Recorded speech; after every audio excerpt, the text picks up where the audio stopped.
Good day, I'm Colin Dangard and welcome back to the Colin Dangard Show.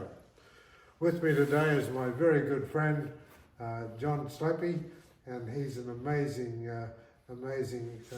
clinician of natural healing, and we've ridden together for now 30 years, and he's a hell of a horseman. He lives in Oregon, and John, you've done a lot to keep me alive. I feel so good. Thanks for all those vitamins that he gives me all the time, and I just take a whole big handful of them every day. So why do we need vitamins, John? Well, in the last 50 years, the quality of our food has dropped by 50%. So the nutrient content is just not there.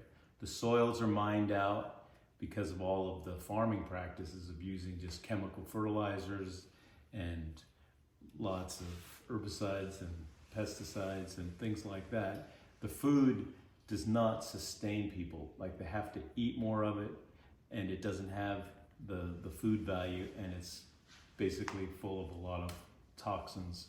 And so people's health they've declined over the last 50 years because of inadequate nutrition.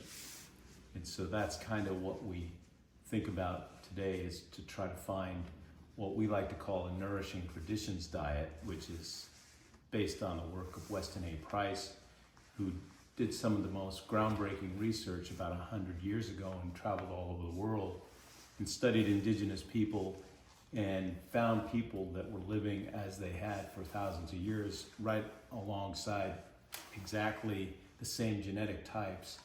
And he was able to observe what they ate and what they did. And the people that changed and were exposed to what he described as the foods of commerce, meaning they could be transported and almost had an indefinite shelf life, they had some very characteristic changes.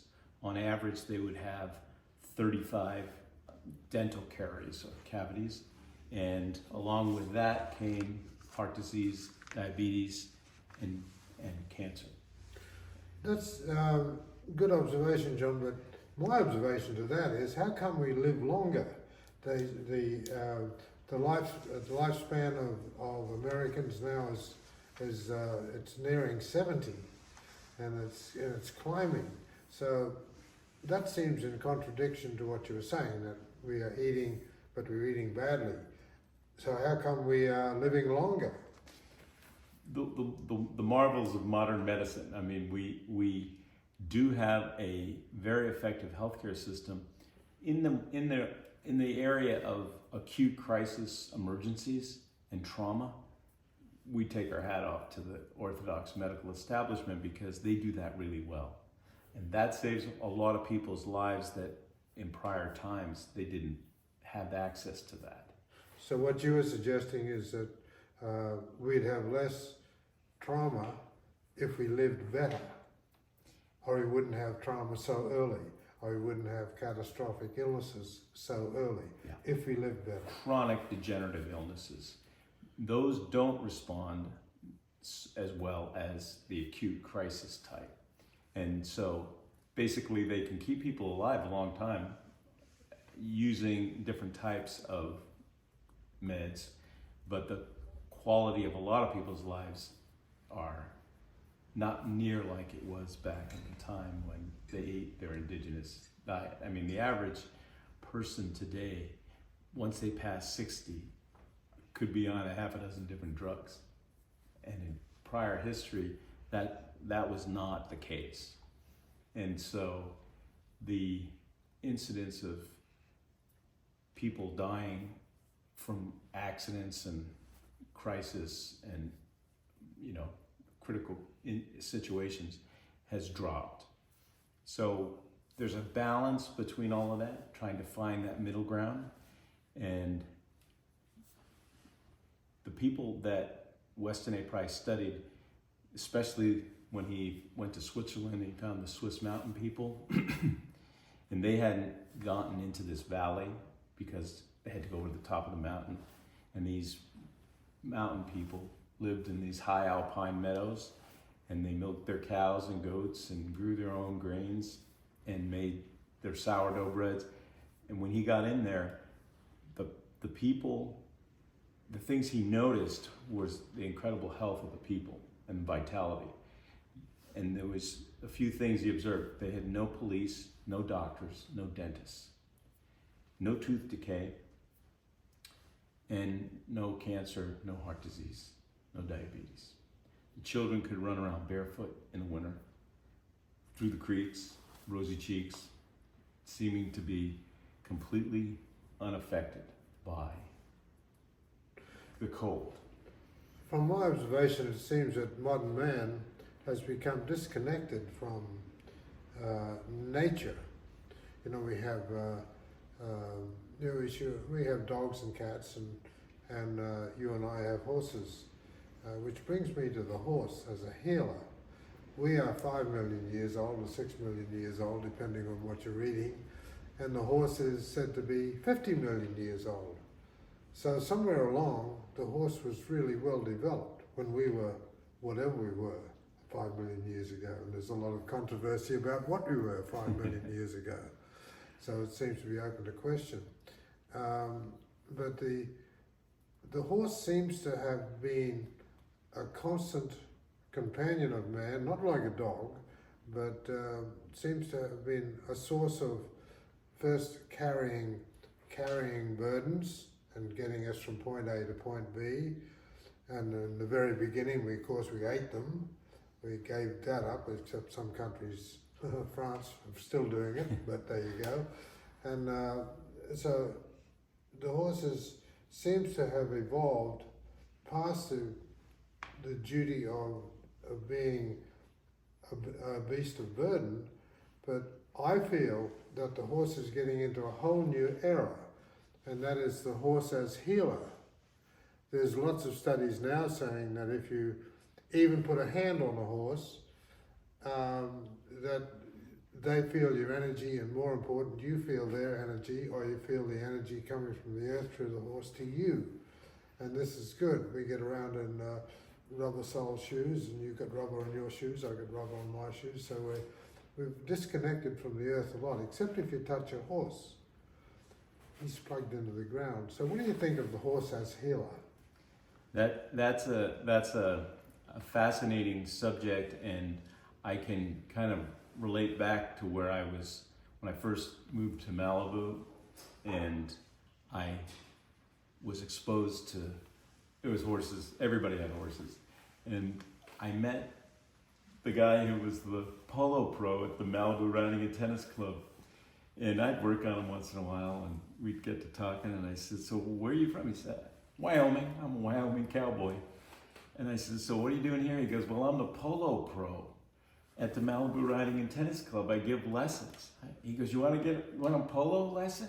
He goes, you might really like that. I said, sure. So I went up there, and he put me through this little exercise. He goes, okay, the first thing I want you to do is get on this horse and ride out into this arena.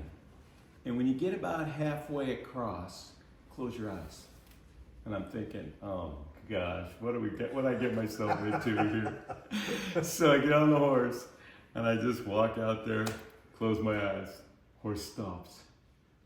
And I thought for a second, now that I opened my eyes, horse walked on. I thought, close your eyes. Close my eyes again, horse stops. Open my eyes, horse walks on. Close my eyes, horse stops. I turned around, and he's looking at me with the biggest smile, and he's going, pretty neat, huh? I thought, how'd you do that? He said, I didn't. That horse did it. That's how sensitive horses can be. And that horse is reading what you're looking at and what you're thinking. And he said, some people need $20,000 polo pony. He says, I can play on a $2,000 polo pony, but most of these guys around here, they need the $20,000 polo pony. He said, this horse knows how to actually play polo. This horse, if you miss it, the horse will kick the ball. They know the game that you're playing. And what you think and what you look at is where that horse is going to go. I said, now that's fascinating. And that opened up a whole nother world. I had been exposed to horses, rode a lot of horses, but it changed from basically getting on a horse like it's a dirt bike and looking at it like, this is a pretty special relationship. And that opened my world to, everything in my world changed from that point on. And that was as my practice developed in natural healing. Horses became more and more a part of that process for myself and for people, because I treated half the horse people in Malibu. So I was around horses all the time. And then I bought my little ranch here, and you bought this one right next door to each other, and you come stampeding down. I thought, oh my God, this guy's gonna die. And then he props up, and it's like, g'day, mate. I'm your new neighbor. Maybe we'll go for a ride sometime. I thought, okay. And then so later on that week, he's like, yeah, he said, what do you do? What kind of ride? I said, what kind of Western? And yeah, he says, oh, you do that Western gloom riding? And I said, well, we don't call it quite that. He said, let me take you for a real ride. And I thought, oh boy, here we go, Nick, here we go. So I said, where are you going? He said, well, I head up this fire road and go up to the top of Castro, and I got a big loop, and we go all the way around the Backbone Trail, and it's about 25 miles, and we do it at the gallop. And I thought, okay. So we started out on a nice sunny Sunday afternoon, and we got made it all the way around that loop, just galloping.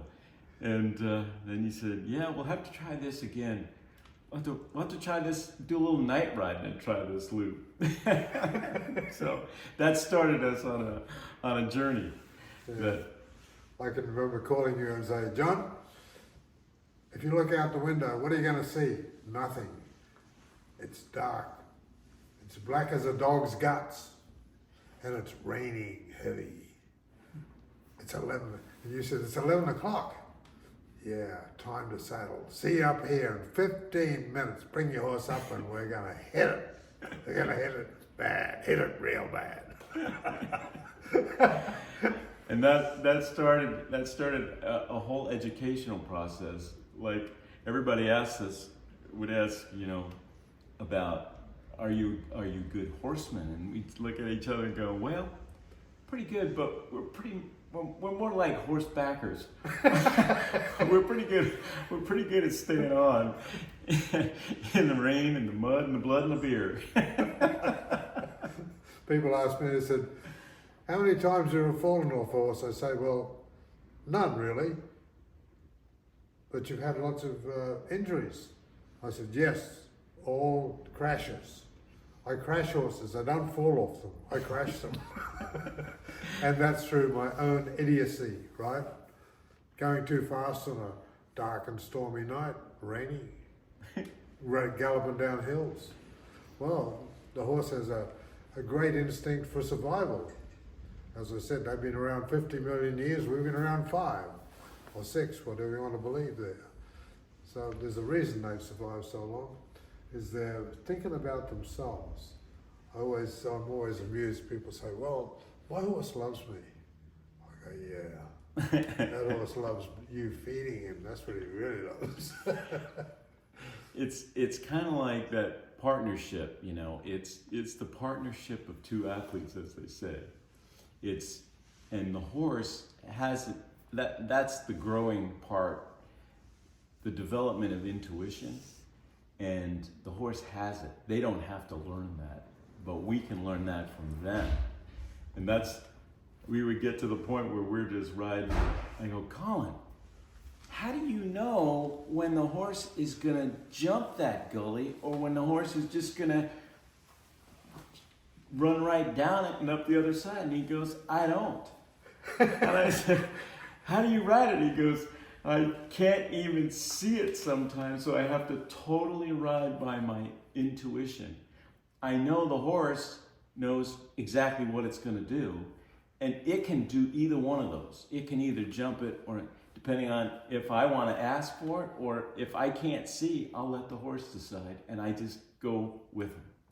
And I thought, wow, that's an amazing skill to develop your intuition. And the more I wrote, the better I got at working with people and figuring out what was wrong and what they needed.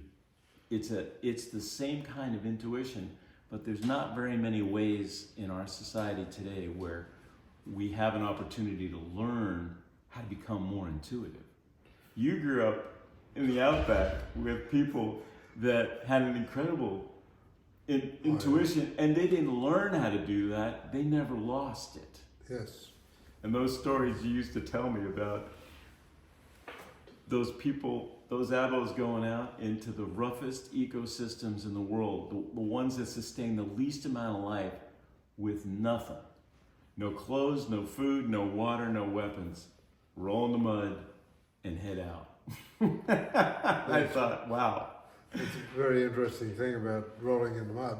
My dad, I used to stammer very badly and couldn't actually speak much at all until I was 13 or 14. So he said to me one day, he says, you cause a lot of trouble, you've got to get out of here, leave. So Henry Shaw, the guy who lived next to us, he gave me an old horse that called Queenie, and he said, here, you can take Queenie.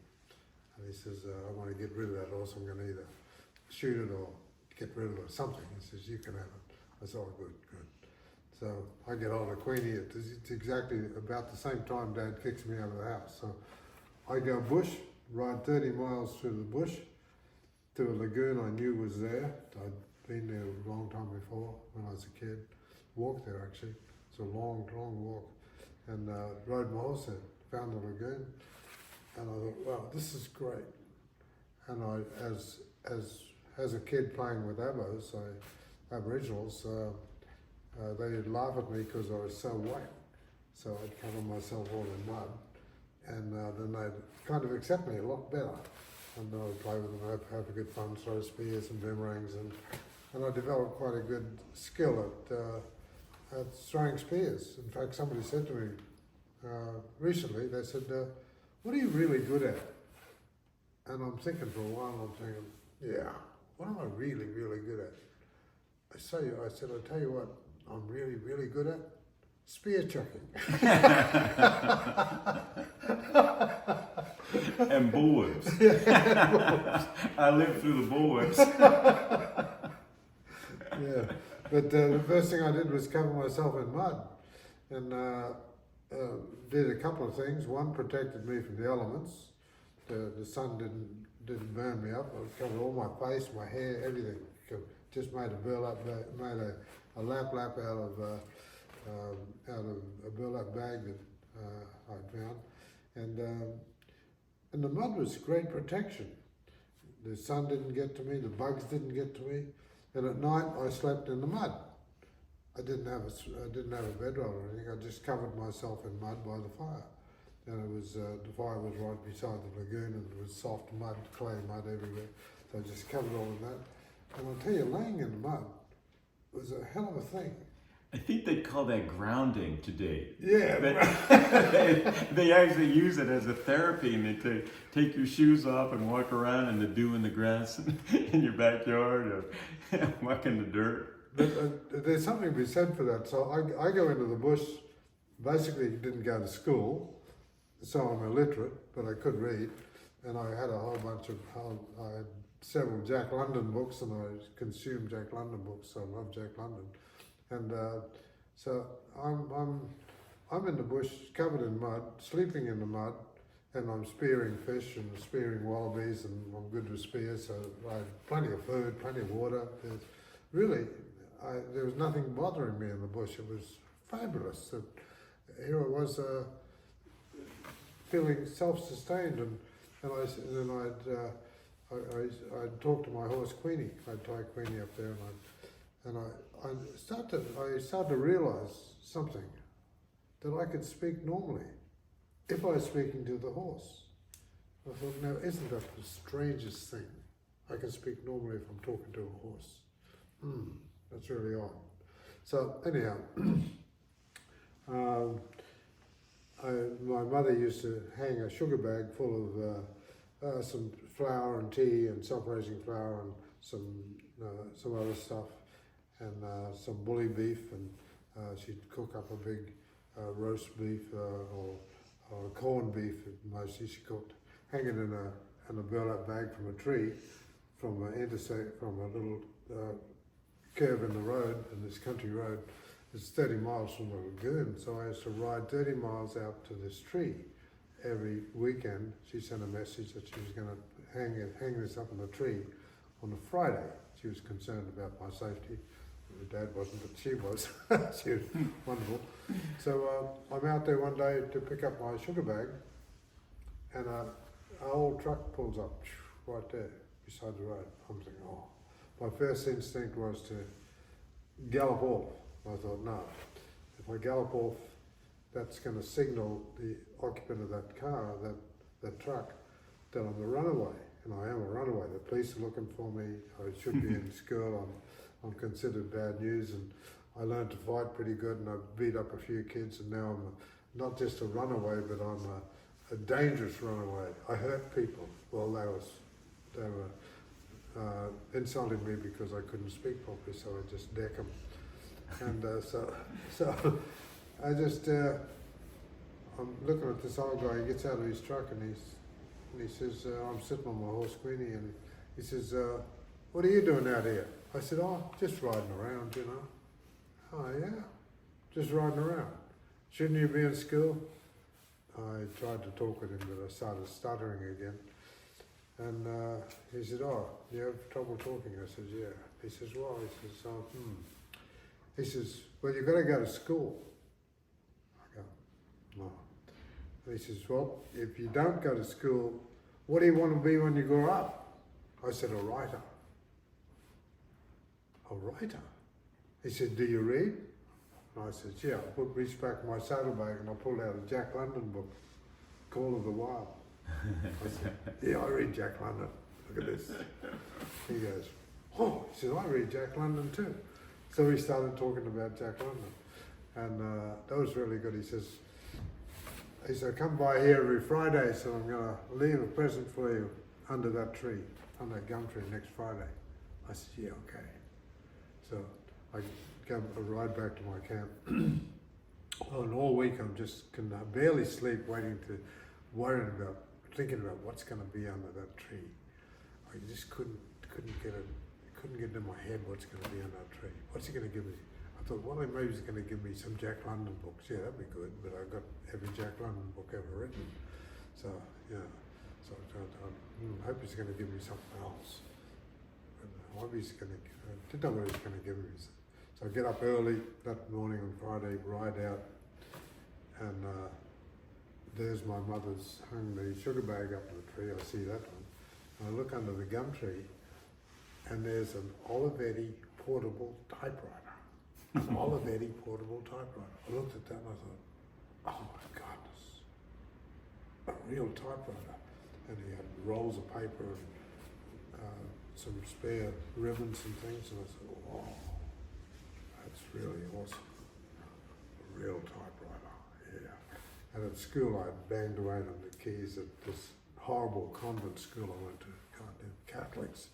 Beat the crap out of me because I couldn't speak properly, and they beat me more because I couldn't speak properly, and that made me so I couldn't speak even less, and they beat me more. And no, it went like this: more beatings, more less talking, more beatings.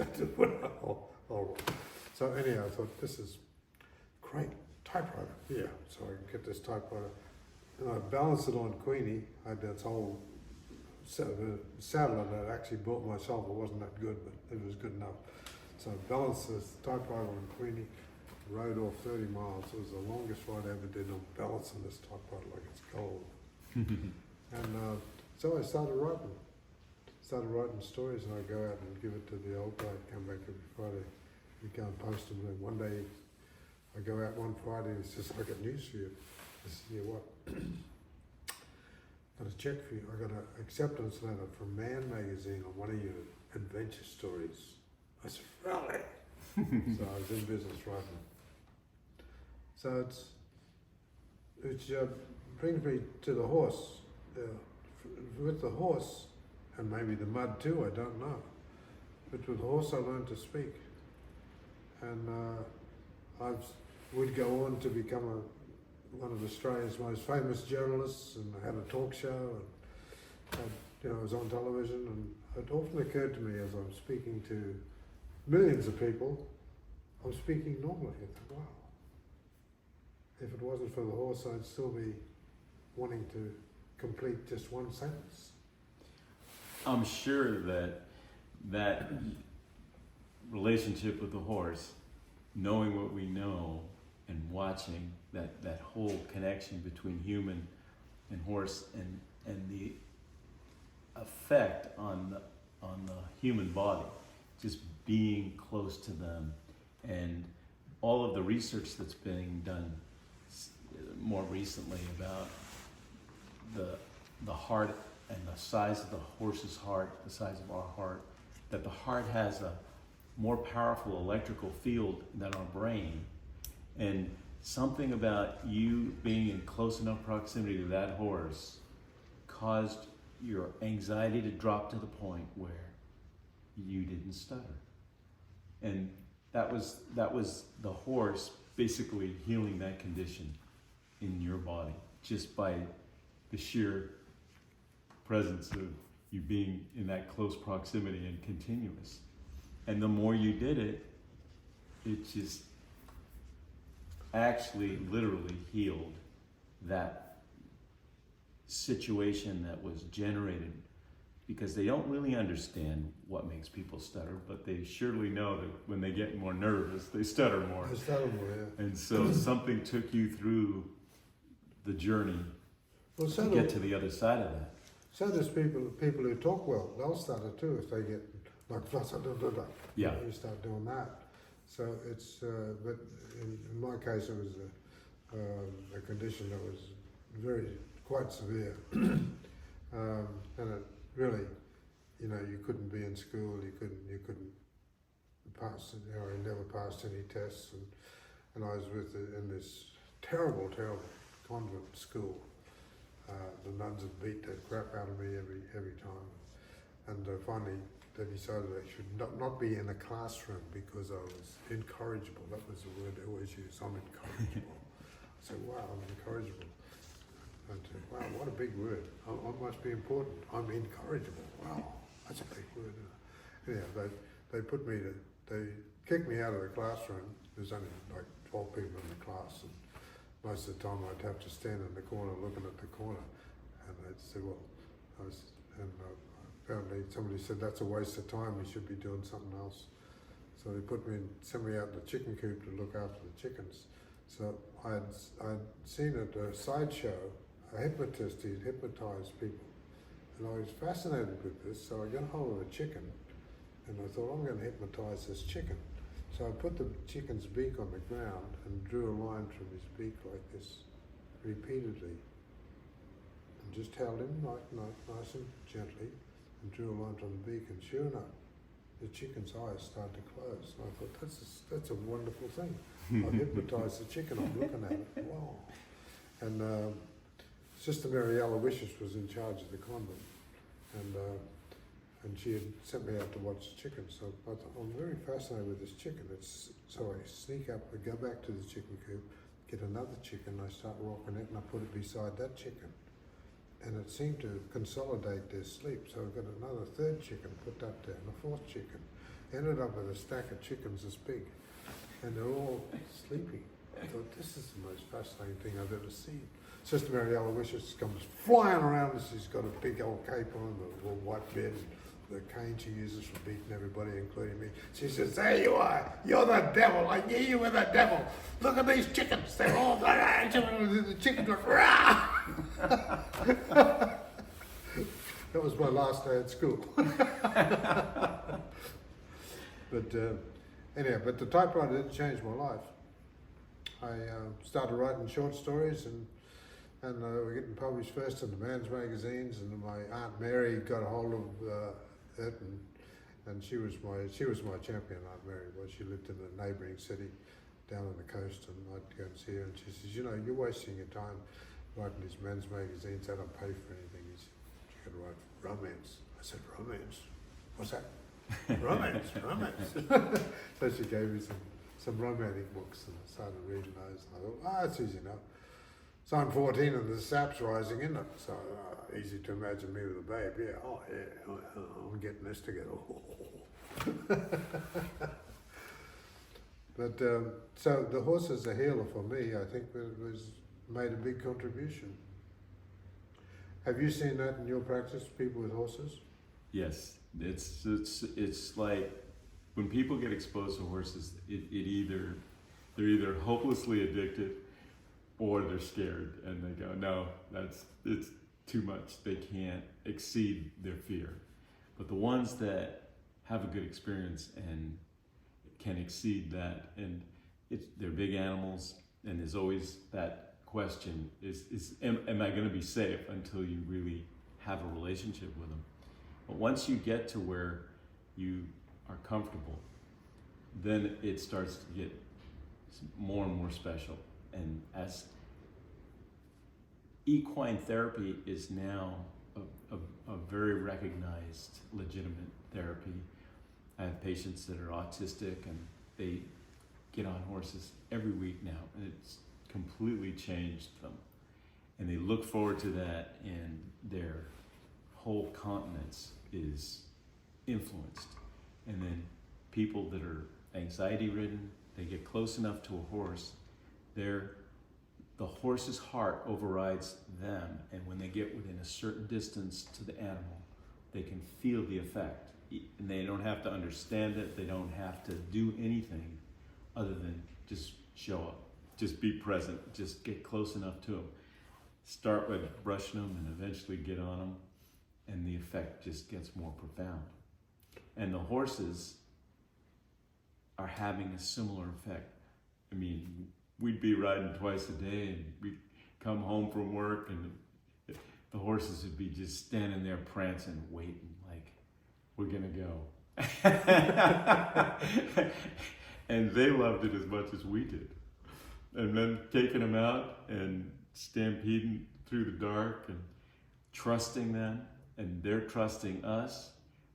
And that relationship just continued to develop my skills working with people. And I would encourage everybody I possibly could, get a horse or go riding. If you're feeling anxiety ridden, there's nothing like a good stampede up to the top of the mountain to cure just about anything that's wrong. And you're so present that you can't think about anything else but what you're doing. That's exactly what I've noticed. You're just 100% there. And it becomes that intuitive, you're riding at a level of intuitive riding where you don't have enough time to think. If you have to think before you did it, you wouldn't make it, you'd crash. The reaction time has to be so quick that intuitive level of movement and knowing, and it just gets better and better. The horse knows and you know, and you get to ride at a level that we used to call, we're good enough horsebackers to be there at the end of pretty much every ride. Yeah, well, I walked home a few times, and I have to say it was all my fault. Uh-huh. How stupid was that? That was real stupid. Little pilot error. Yeah, but the horse has an incredible sense of survival. But I get this sense that the horse is drawing power from the earth, that they're like a conduit to us. They're plugged into the planet, and it's said that we get energy from the earth, and that supplies our core energy. The earth does, and the neons of electromagnetic forces that are coming up through the earth go through our body, and that gets us going. I don't know the scientific relevance to it, but I believe there is. Is there? Most definitely.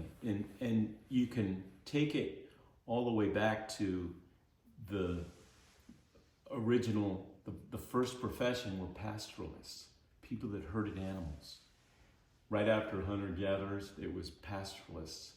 And that whole relationship between animals and pasture, grass, oak savannas, that's what produced the food. And it healed or kept healthy the ecosystems that grew the food and the animals. The action of the animals, the hoofs, they're eating, they're moving, they're dunging and urinating, and all the things they do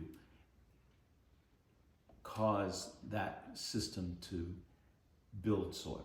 Like hundreds of millions of buffalo from Texas to Minnesota, making that migration every year, built 12 feet of topsoil in the Great Plains. And in less than 100 years with a plow, they turned 12 feet of topsoil into 12 inches. And it all washed down the river systems. And those are the things that we watch ecosystems deteriorate. And as soon as you take the animals away, you break that cycle. And so there were hundreds of millions of buffalo, and same with antelope and all the other types of grazing herbivores. That's what kept the prairie system healthy and productive of food, and that relationship being close enough. The pastoralists were right there all the time, and they didn't have health problems. They didn't have any chronic degenerative diseases. They had healthy food and adequate amounts of animal protein, because that's what they had. That's what grew all through the West. What's the importance of animal protein for the human body? Is it a necessary thing, or is it just something we have a taste for? We kind of use the term complete food. So complete food means something that has every nutrient necessary to sustain life. So there's a few things that fall into that category. Milk. Any mammal can survive on any other mammal's milk. So a cow or a goat you could keep a human baby alive, but it works with horses, cattle, sheep, camels, water buffalo. Any one of those milks will supply every nutrient necessary to sustain life. And there are a few other things. Meat protein and things like eggs. And people say, eggs? And you go, yeah, eggs. But it has to be free-range fertile eggs. And so once that egg is fertilized, it has the potential to germinate, and in 18 days, there's a little chick in there pecking a hole in the shell because it ate all the food and it's ready for something else. And so that little egg had to have everything necessary to sustain life. So that's how we can determine that. And if you use substitutes, most of the substitutes, like soy and almond milk and things like that, they don't have every nutrient necessary to sustain life. And some with grains. So when we're eating an egg, we're actually eating an unborn chicken. Exactly. Yeah. But it's still a chicken. If it's not fertile, if they don't run roosters, it won't hatch. They have to be running roosters, and they have to be incubated. The hen has to sit on them for 18 days. And in 18 days, a little chick will be poking its little head out. Yeah. And that's a pretty interesting phenomenon. And those were the things that the pastoralists survived on, was their animal meats and their milks and everything they made from dairy products. What about this rise of the vegans who don't want to eat anything with eyes or lips or ears? What do you feel about that?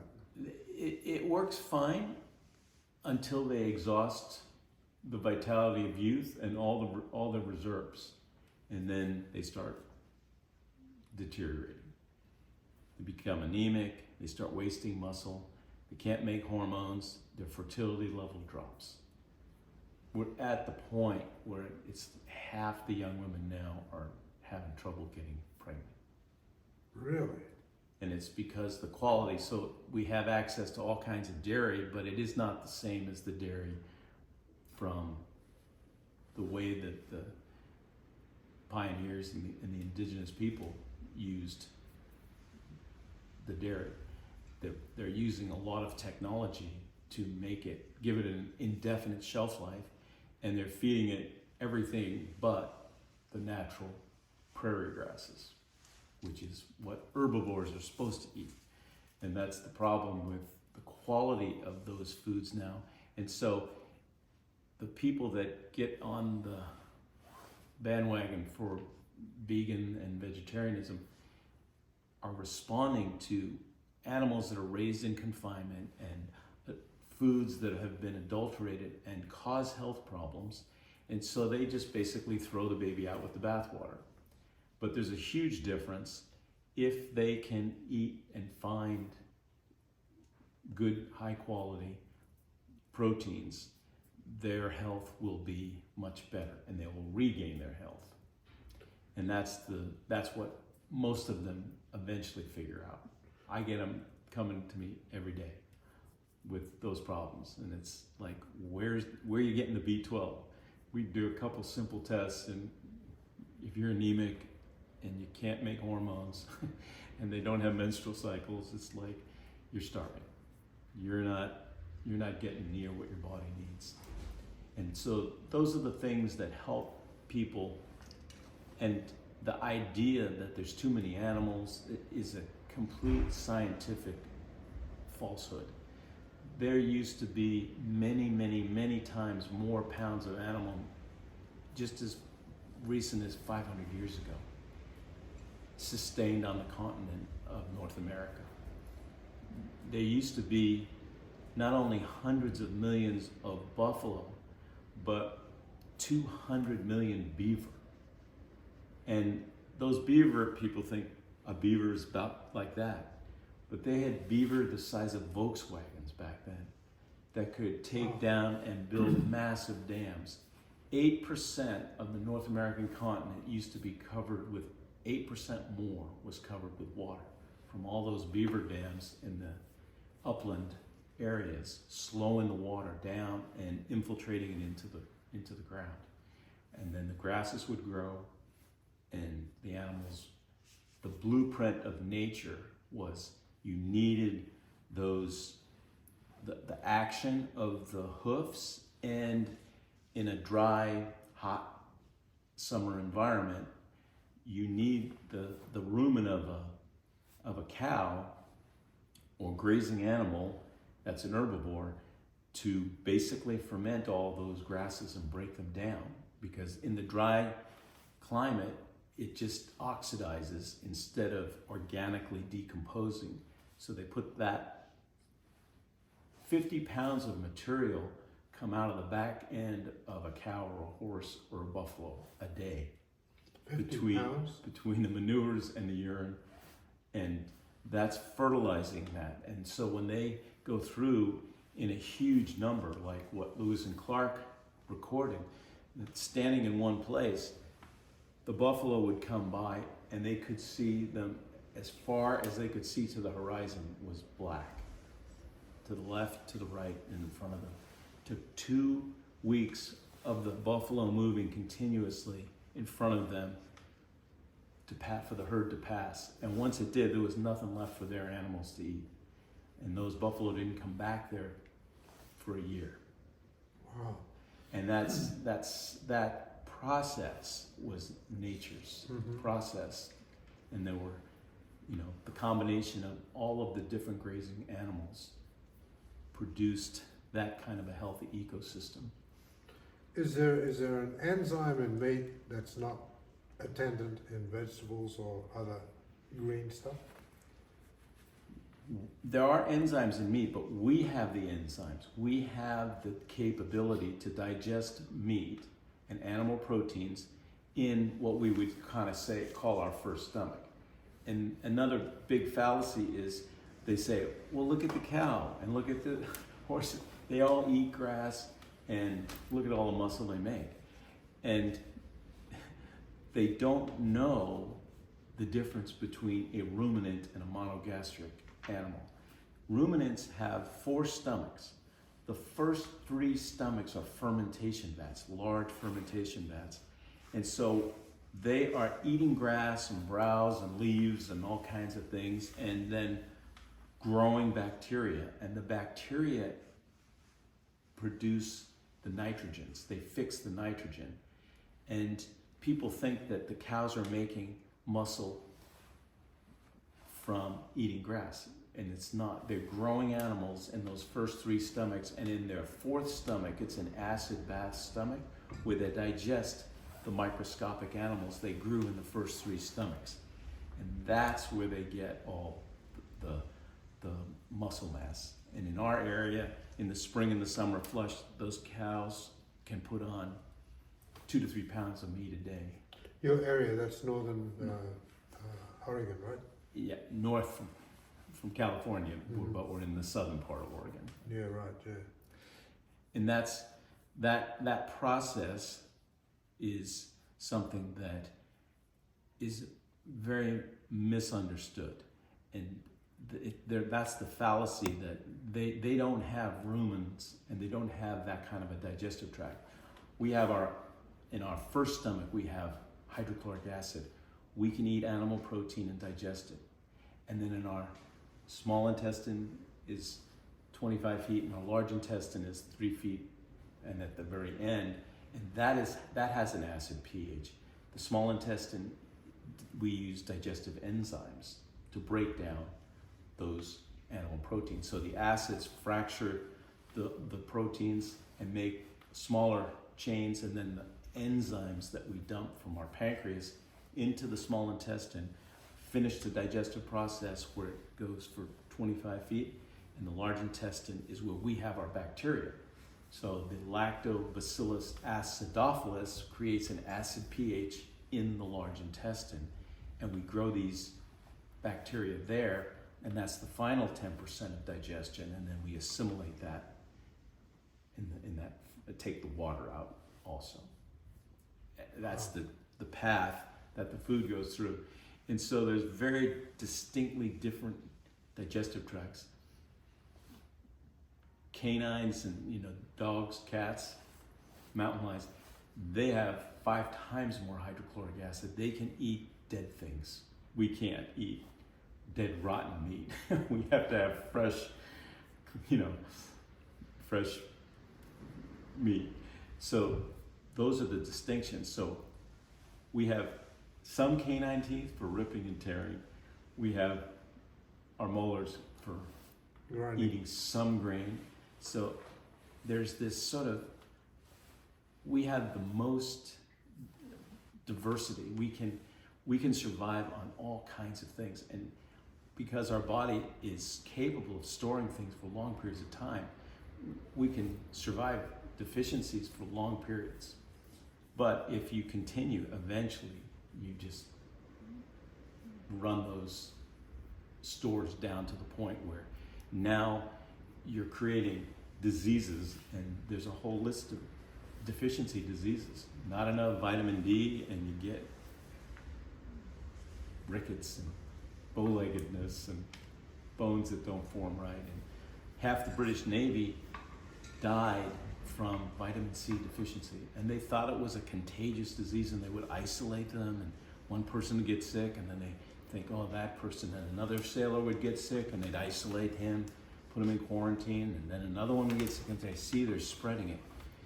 And one day somebody's figured out they're suffering from vitamin C deficiency, and they are getting sores and that won't heal and die. So the British lost half their navy until they figured out citrus, and they put citrus, limes and lemons, and that's where they got the name limeys. And the other thing they used was sauerkraut, because you could make sauerkraut if you couldn't get fruit. All the northern Europeans knew to make sauerkraut because it's not cooked, so it is fermented, brine fermented and lacto fermented, and you still have vitamin C in there. And without any modern technology, sauerkraut will last all winter. And so those are B vitamin deficiencies are another big one because that's beriberi. They had all these old names for these deficiency diseases that really weren't diseases, they were just starving. And beriberi, your brain can't work right.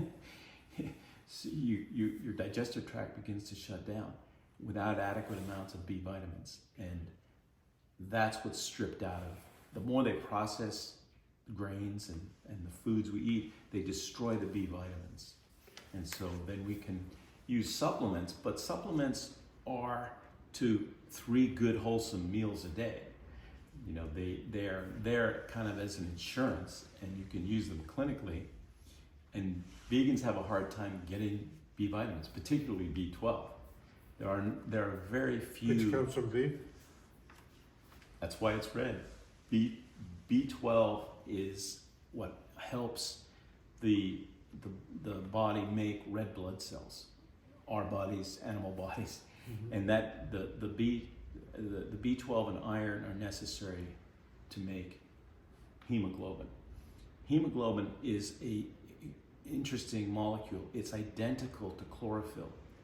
It's the exact same molecule which in these growing grasses and plants collects solar energy, sunlight, and convert it to carbohydrates.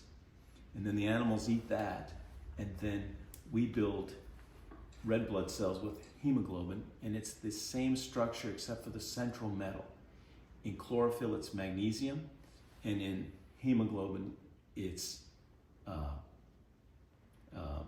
iron. Wow. Other than that, it's the exact same molecule. And so the hemoglobin helps carry oxygen through our body. The chlorophyll helps fix those nutrients, and from sunlight and carbon dioxide and water, it makes carbohydrates. And so that's the cycle that man has broken many times. And pretty much because of the collapse of the last 20 civilizations, always were preceded by a collapse of agriculture, particularly the pastoral part of it. Because once you break that down, now you're no longer repairing or restoring. You know, now they use the term regenerative agriculture because it's not just sustainable. We can't sustain what they're doing. They have to go back and fix the problems they made. And the only thing that we could use as a tool in adequate numbers would be animals. All of the grazing herbivores, and between cattle, sheep, goats, horses, buffalo, all of those animals have the potential to improve the land and keep that cycle going. But I've read somewhere where only 6% of the American population is responsible for the consumption of all beef, of all red meat. 6%. It's difficult to know how, you know, exactly what people are Yes. eating, but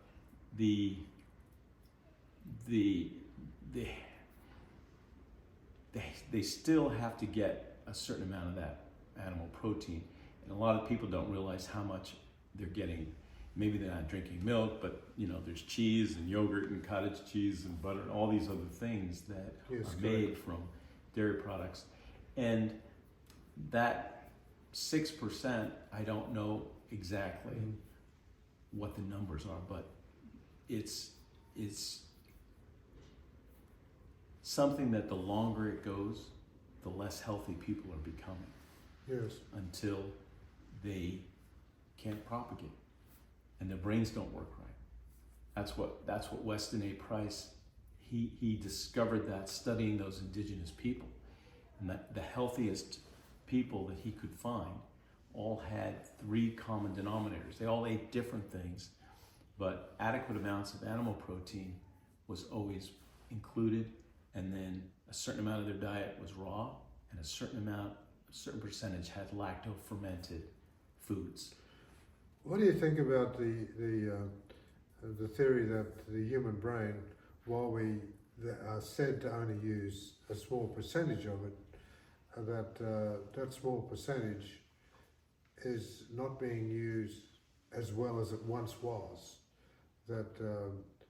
And they say that AI is going to make us less dependent on our own brains and more dependent on artificial intelligence. Is that a theory? Is that something you can comment on? I hear that all the time. We're getting smarter and smarter, and we're getting all this stuff figured out. And then you go back and you look at history, and you read some of the writings of some of the people that wrote during the Roman Empire, and Plato and Socrates and Aristotle, and you go, I'm not so sure that we're just always getting smarter. And the big fallacy with this whole concept of AI is that the whole thing is completely misrepresented. Machine language was zeros and ones. There is no such thing as intelligence in a machine. There are intelligent people that write programs, but the whole thing is catching its tail now. It's the artificial intelligence now, they can make machine language sound like English. It's with letters and words, but somebody very smart wrote a program, not the machine. The machine has zero intelligence. And now all the kids and people that are, got to write a paper, take a class. I just talked to a professor, and she said, they think we're geniuses because we catch them every time. And they don't realize we got a program, we go on the backside, we put that paper in there, and it'll tell us exactly where they copied every bit of it from, and give it back to them, plagiarism. And all the way up to the top of our university systems, the presidents of the Ivy League, Harvard, and they've been plagiarizing. They can't write. They just create stuff using machine technology that is not real. Yeah, the art of the act of thinking, or the art of thinking, seems to be challenged today, because when you think about it, if you want to know something, you can just Google it and then you can find the answer. But is that the answer? Yeah. That's just somebody else's answer. They put it there. So we are now relying on what we are learning, quote learning, instead of trying to get to our own tuition and our own instinct and getting something original. That's how I've been quite successful in life many times, and I think one of the reasons I was so successful is that I generated original thought because I had to, not because I wanted to. I was thrown out of school all over the place because I was considered I was considered a retard, then a dangerous retard, but really I was just original, and I had some original thoughts. The original thought I had was to be a writer. How good is that? And it turned out I was enormously successful as a writer. Yeah. And I didn't go to school. And the intellects, we can read the writings and we can tell that there were some very, very intelligent people that preceded us. And that is deteriorating. Their brains are not working as good as they used to. And they just keep lowering the bar and, making things easier and easier because they don't hardly fail anybody anymore. It's that kind of a thing. And so they all pass, and... But did they? They did. I often think about, we put a man on the moon back in the late 60s. That's 60 years ago. It's only 70 years ago. We put a man on the moon. We're still trying to do it again today. We're trying to repeat it. We've never done it a second time. No, we didn't do it a second time, which makes me wonder, how come we have got more and more intelligent and more of this and got better and smarter, but we still haven't achieved that again? They just said, we're hitting this thing. They're not the we're hitting that plateau. They can't make the chips too much smaller. They can't make the computers much smaller. This is not going to continue at this just ever increasing. So we're plateauing, and a week ago, they shut down 5 of the social media platforms. Somebody supposedly hacked it, and everybody got up and it was like, what are we going to do? Can't do anything. It's all shut down until they finally got it back up. And they don't know how to function without all of that technology. I mean, we're not digital natives. We could still actually do math in our head and on paper. Well, I can ride a fire with a stick still. There you go. And can ride a horse still. That is, I remember that period we went through with the no gasoline. Remember that in the 70s, 80s? Yep. And everybody was riding horses again then. It hardly missed a beat. I was syndicating a column then, and I'd put it in my saddlebags and ride from Point Doom to the post office. It was about a mile and a half ride, I guess. And I got quite used to riding to the post office and tying my horse up there and dumping the mail, dropping my syndicated column off, and it worked very well. There was no computers. Everything was done digitally, or not digitally, just tapping on typewriters. And I think one of our big losses has been the typewriter, if you ask me. Yeah.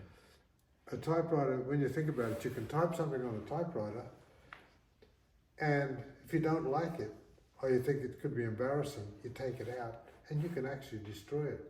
If you write something on a computer, you can never destroy it. It's always there somewhere. Yeah. Well, okay. Thank you, John, for joining my show. It's been a pleasure. Dr. John Slappy, an amazing person, an amazing horseman, and quite a character. Thank you, John. Okay. Thank you, John, and this is Colin Dangard, ending up another edition of the Colin Dangard Show. Thanks for joining me.